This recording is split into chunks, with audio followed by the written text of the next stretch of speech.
I became involved with the Beatles actually as early as 1962. I was brought into the picture by Brian Epstein, who knew me as a journalist actually, and offered me the job as the Beatles PR. I had the grand title of Senior Press and Public Relations Officer for NEMS Enterprises, which was his management company, which managed the Beatles and a number of other artists. So I came into the picture full-time basis, actually before Beatlemania broke out at all. Beatlemania does have a birthday. It was in the autumn of 1963 that things really began to happen. And for the first few months, I had been spending all my time going out promotionally, shall we say, looking for media coverage on the Beatles and getting a pretty hard time from the national newspapers generally, getting a better time from the teeny bop magazines who recognised the sort of visual potential of these four nice faces and these four mop tops, that they were good for front covers and so forth. And then in the early part of 1964, the Beatles made their first movie, A Hard Day's Night, and I would go down to some of the locations. I went down particularly to the Scala Theatre, which in fact was precisely where we're sitting now. It's long gone. The Scala Theatre burnt down in 1970 and afterwards, curiously enough, became a television company headquarters for Channel 4 Television. And I say curiously because, of course, in the movie, in A Hard Day's Night, the Scala Theatre, this very small West End theatre seating about 350 people, was intended to depict a television theatre where they were supposedly making a television programme. The 350 people who made up the capacity audience, as it was, in the Scala Theatre right at this location, they were by and large actors from drama schools, and they were paid there, $5 or some stupidly small amount to come along here and act. And what they were supposed to be doing was acting as fans. Well, most of them didn't need to be told to act like fans. Most of them were Beatles fans. And they came and saw this one concert. But in fact, in doing so, they got more than most fans who went to one single concert at a theatre, because they saw this done over and over again, which the average theatre goer, the average concert goer, would never see. They were referred to as John, Paul, George and Ringo, and we saw the word Beatles on the drum kit and everything in these the film, but they were never actually referred to as the Beatles. They weren't the Beatles, they were a fictional group with a script, of course, done by Alan Owen, which brought in a lot of the Liverpool humour, which it should have done, of course. Alan was in a beautiful position to know what Liverpool humour was all about, and he knew how the four boys would be able to kind of translate his lines into very, very natural spoken words. There you go, hiding behind a smokescreen of bourgeois cliches. I don't go messing about with your earphones, do I? Spoil sport. Well, the press generally, the media at large, were treating the Beatles as a pop sensation, a teeny bopper sensation, phenomenon, rather than anything else. They weren't all that surprised, they weren't all that impressed to hear that the Beatles were going to make a movie, because all pop stars in those days, in Britain and in America, made movies. Therefore, I think they went with very low expectations, and because the Beatles were by now making #1 records on both sides of the Atlantic, I think the press knew that they would have to say some nice things about the Beatles, because the press always go along with the flow of public opinion in such situations. But they did not realise that they were going to find a movie that actually had a well-written script, an entertaining script, and with songs in it that were not just sort of rubbish, throwaway songs thrown onto the soundtrack, as it were. They were all good songs, which in fact John and Paul had written in a great hurry. And in my experience, John and Paul were often at their best. The Lennon-McCartney Tunesmith duo was at its dynamic best when it was working under pressure and to a very short deadline. And with this, they really were working to a very short deadline with most of the tunes for the movie, and the title one in particular, because of course the title wasn't thought of until the last moment. So all these things actually made it particularly exciting for the press, unexpectedly, shall we say, exciting for the media when they came to actually review the film. And there was a sort of sharp intake of breath, of surprise at seeing these four guys not coming out of it as magnificent, you know, Shakespearean actors or anything like that at all. They didn't have to act. The Beatles were more or less being John, Paul, George and Ringo in the movie. We can't walk out on us now. Can't he? He's done it, son. Hey, you know what happened? We know. Your grandfather, he stirred him up. He hasn't. Yeah, he filled his head with notions, seemingly. But at the beginning, when they heard they were going to do a pop movie, they were put off the idea because, again, they were looking at past track records of the movie business and its treatment of pop music, which would be a string of DJs, a string of people performing recordings, and that would be miming to recordings, and that would be it. The Beatles wanted there to be something very different about theirs, and of course humour was the difference, the big difference. And this, I suppose, brought out the humorous aspects of their personalities, and I suppose it just sort of well, it acted as a catalyst, if you like, a two-way catalyst, if you like, between the Alan Owen script and the Beatles' own sense of humour. And it meant that the public had a much faster appreciation, an instant appreciation of that other side of their talents, the humorous side of it. What did come across is the actual group as it was, off as well as on. Alan Owen had captured a lot of what the Beatles were like when they were off camera, off stage, etc.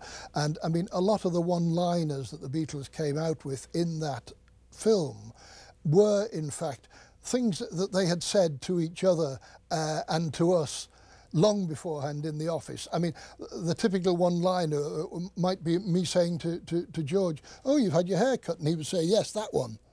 That kind of thing. The Beatles were coming out with that kind of stuff all the way along the line to their inner circle of business associates or buddies, pals and mates, so that we were all used to that kind of thing. But their humour had not been exposed before in public to the same extent. And therefore there was this magnificent marriage of Liverpudlian scriptwriter Alan Owen, who had a good sense of humour himself, marriage between that and the Beatles, who had the same Liverpudlian natural sense of humour. The marriage of these two things worked beautifully. And a lot of the humour in the film was pure Beatles and pure Liverpudlian. And there was this blurring between fact and fantasy in that a lot of the things that were said, we don't know to this day with some of those sort of one-liners, catchphrases, call them what you will, whether they came originally from a Beatle or whether they actually came from Alan Owen's inventive brain. You'll really dig them, that fab and all the other pimply hyperboles. I wouldn't be seen dead in them. The dead grotty. Grotty went down after the film as being sheer Beatles. A Beatlesque word would be grotty. In fact, the Beatles never used the word grotty in real life at all. They tended to do so after the movie because they realised that they were supposed to now. And other things like that looming large in your legend. The phrases like this that the Beatles used afterwards. And one thing, for instance, there was one line that Ringo used, a question and answer that came from the press conference scene in the movie. Are you a mod or a rocker? No, I'm a mocker. And a few months later, he used that on a television interview as though it was his own stuff. So he further kind of muddied the waters as to whether it was his line or Alan Owen's. In fact, it was Alan Owen's. Have you any hobbies?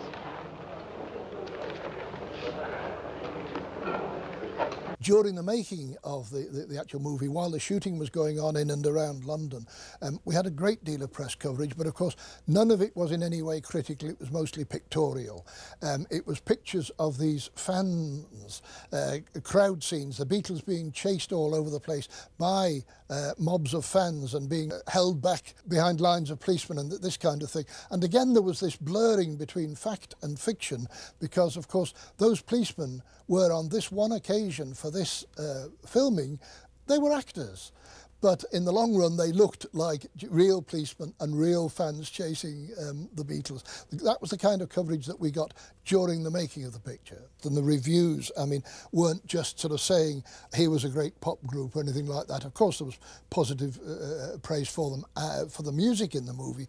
But, for example, the Times, of all papers, most prestigious of the lot, probably the London-based Times, talked of outbursts of goonish visual humour. Now, the goonish side of things, this related, of course, to the Goon Show of the 50s, mainly a radio phenomenon, the Goon Show, which had starred Peter Sellers and a whole team of outrageously futuristic at the time comedians, surreal comedy, which Dick Lester, the director, had brought into A Hard Day's Night superbly. Where are you going, John?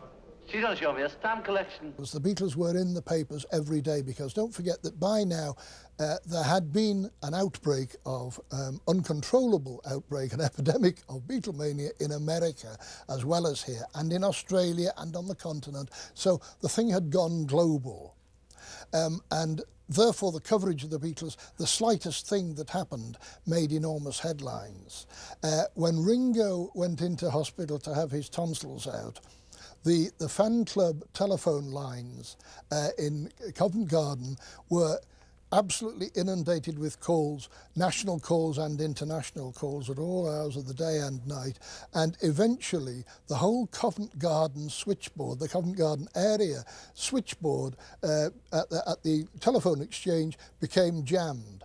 And we actually had a unique arrangement with the Covent Garden telephone exchange that they would put up bulletins on Ringo's condition, his state of health, on a big blackboard in the exchange, and the operators were intercepting the calls and saying, I can't put you through to that number, but if you're calling about Ringo Starr, I can tell you that, and they would read off the board and say what Ringo's latest state of health was in the hospital. There were twin premieres in July for A Hard Day's Night. One of them, of course, in Liverpool, Beatles' hometown, and the other in London's West End. And an amazing number of fans turned out for each of these. And the media coverage, of course, of the number of people, that was no surprise to us. And it would not have surprised us, of course, to get a lot of coverage from the music press and from the kind of rock journalists generally in the national newspapers.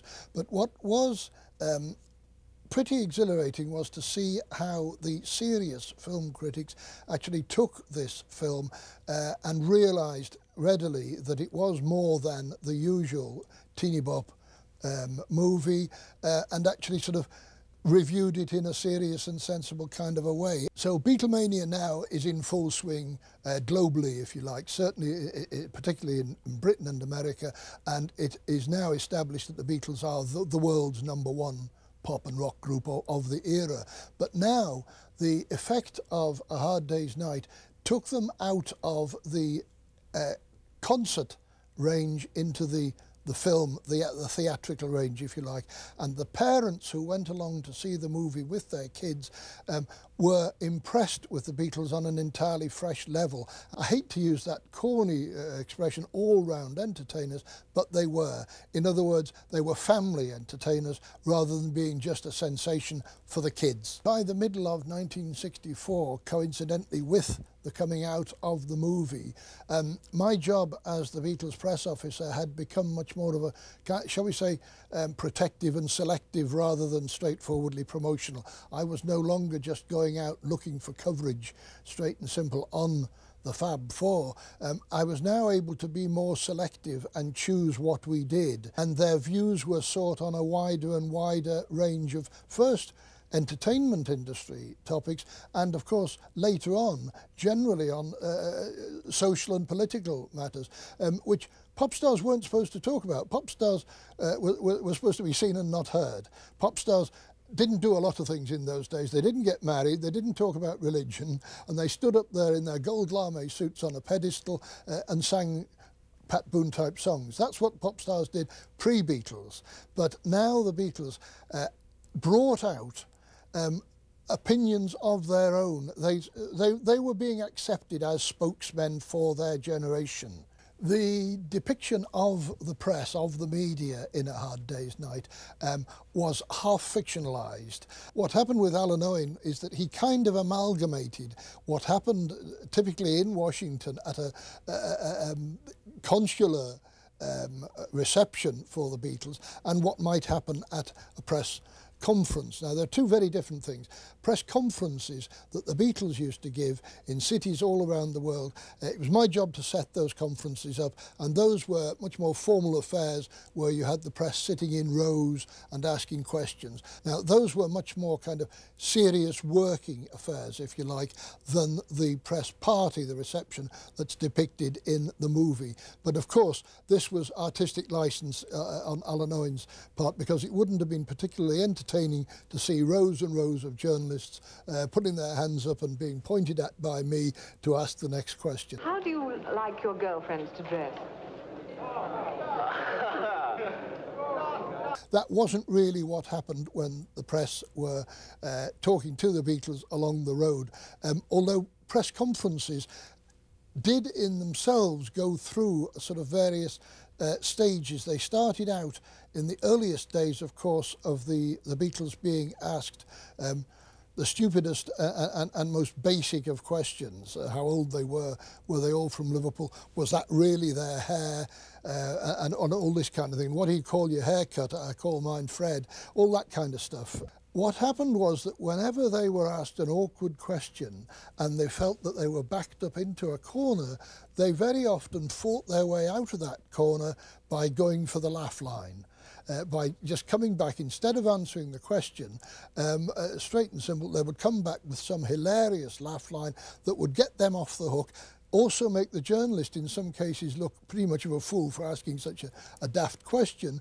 But it did mean that the press conferences more and more turned into straightforward variety shows, vaudeville shows, if you like, with an audience rather than simply working press, where you get these sort of great roars of laughter and applause, and the turn, you know, that these four mop-top comedians at the front there sort of coming back with very clever one-liners all the time, and the audience roaring with laughter as though it's a show. So it's very strange, because it's almost as though fact and fiction really had come full circle, and the stuff depicted in A Hard Day's Night was now for real. Boys, come on, your press conference. Where have you been? It's your press conference we're arranging.